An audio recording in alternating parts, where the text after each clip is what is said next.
രജിത് മോഹൻ ഇത് സസൂക്ഷ്മം രാവിലെ മുതൽ ഇരുന്ന് വിശാലമായി വീക്ഷിച്ച ഒരാളാണ്.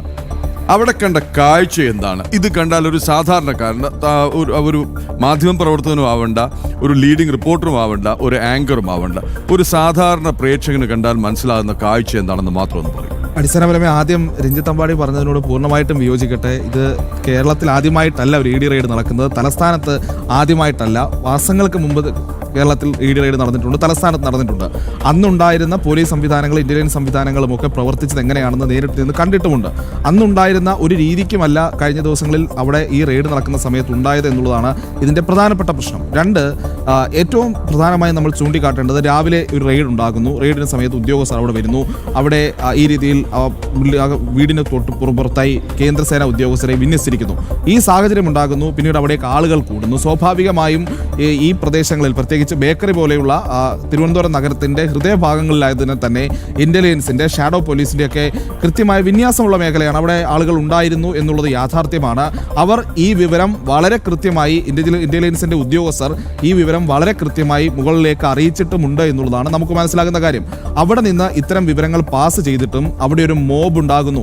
ആദ്യഘട്ടത്തിൽ കുറച്ചധികം പേരുണ്ടാകുന്നു, CPM-ന്റെ നേതാക്കൾ ഉണ്ടാകുന്നു. പിന്നീട് SFI പ്രവർത്തകർ അവിടേക്ക് സംഘടിച്ചെടുത്ത് ഒരു സമയത്ത് ഇവർ ആ ഗേറ്റിനുള്ളിലേക്ക് ഇടിച്ചു കയറാൻ ശ്രമിക്കുന്ന സമയത്തും പ്രതിരോധിക്കുന്നത് കേരള പോലീസാണ്. അതിനുശേഷം കൂടുതൽ ആളുകൾ വരികയാണ്. പലയിടങ്ങളിലും വിളിച്ചു പറഞ്ഞിട്ട് നേതാക്കൾ വോയിസ് മെസ്സേജ് അയച്ച്, ഗ്രൂപ്പുകളിൽ വാട്സാപ്പ് മെസ്സേജ് അയച്ചുകൊണ്ട് ഈ പറയുന്ന രീതിയിൽ അവിടേക്ക് വലിയൊരു ആൾക്കൂട്ടത്തെ എത്തിക്കുകയും അവർ പ്രകോപനപരമായ മുദ്രാവാക്യം വിളിക്കുകയും, ചാനലുകളുടെ ദൃശ്യങ്ങളിലൂടെ നമ്മൾ കണ്ടതാണ്. ഈ ചില പ്രവർത്തകരൊക്കെ ആകട്ടെ ഗേറ്റിന് മുകളിലൊക്കെ പൊങ്ങി നിന്ന് അശ്ലീലമായിട്ടുള്ള ആംഗ്യങ്ങൾ വരെ കാണിക്കുന്ന സാഹചര്യമുണ്ടായി.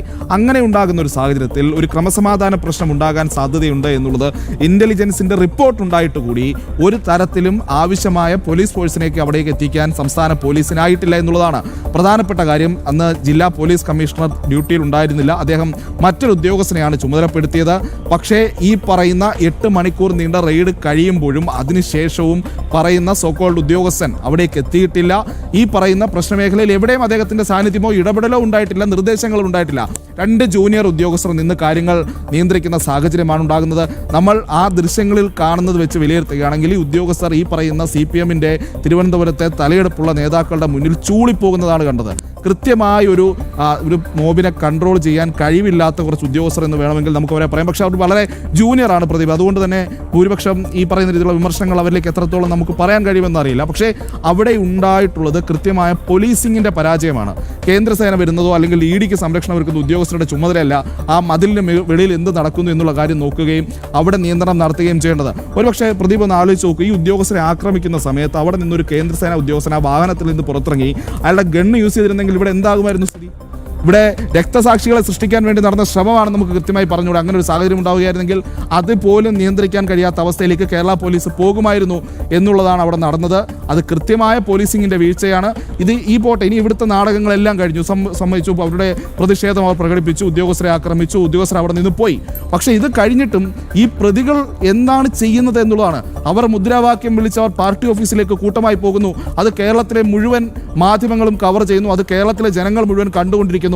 അവര് പാർട്ടി ഓഫീസിൽ കയറി ഒളിച്ചിരിക്കുമ്പോൾ പോലും, അവിടെ നേതാക്കളുടെ സംരക്ഷണയിൽ അകത്തിരിക്കുമ്പോൾ പോലും പോലീസ് വെളിയിൽ നിന്ന് കെഞ്ചുകയാണ്. ഇവിടെ ഇപ്പോൾ രഞ്ജിത്ത് സൂചിപ്പിച്ചു, ഇപ്പോൾ ഇത്ര ദിവസമായിട്ടുള്ള ഒരു സർക്കാർ അധികാരത്തിലേറിയിട്ട് ഇപ്പോൾ ഇവിടെ ഒരു തീവ്രവാദി ആക്രമണം ഉണ്ടായാൽ ഈ സംസ്ഥാന പോലീസിനെ കൊണ്ട് നിയന്ത്രിക്കാനോ അല്ലെങ്കിൽ ഒരു വർഗീയ പ്രശ്നം ഉണ്ടായാൽ അത് കൺട്രോൾ ചെയ്യാനോ ഈ പോലീസിനോ ഈ ആഭ്യന്തര വകുപ്പിനോ കഴിയില്ല എന്നുള്ള അവസ്ഥയിൽ അങ്ങനെയാണെങ്കിൽ വരുന്നത്. അപ്പോൾ എന്തിനാണ് ഒരു പോലീസിംഗ് സിസ്റ്റം നമ്മൾ ഉണ്ടാക്കി വെച്ചിരിക്കുന്നത്? ഇവിടുത്തെ രാഷ്ട്രീയക്കാർ പറയുന്നതനുസരിച്ച്, രാഷ്ട്രീയക്കാർ മാറുന്നതനുസരിച്ച് തങ്ങളുടെ രാഷ്ട്രീയ നിലപാടുകൾ പ്രകടിപ്പിച്ചുകൊണ്ട് മുന്നോട്ട് പോകാനാണ്. പൂർണ്ണമായും പോലീസിംഗിന്റെ വീഴ്ചയാണ്. അതിൽ ക്രമസമാധാന പാലനത്തിന്റെ ABCD അറിയാത്ത കുറച്ച് ഉദ്യോഗസ്ഥരാണ് ഈ തിരുവനന്തപുരം പോലെ പ്രധാനപ്പെട്ട നഗരത്തിന്റെ ചുമതലകളിലുള്ളത് എന്നതുകൂടി പറഞ്ഞു വെക്കേണ്ടി വരും പ്രദീപ്. റൈറ്റ്.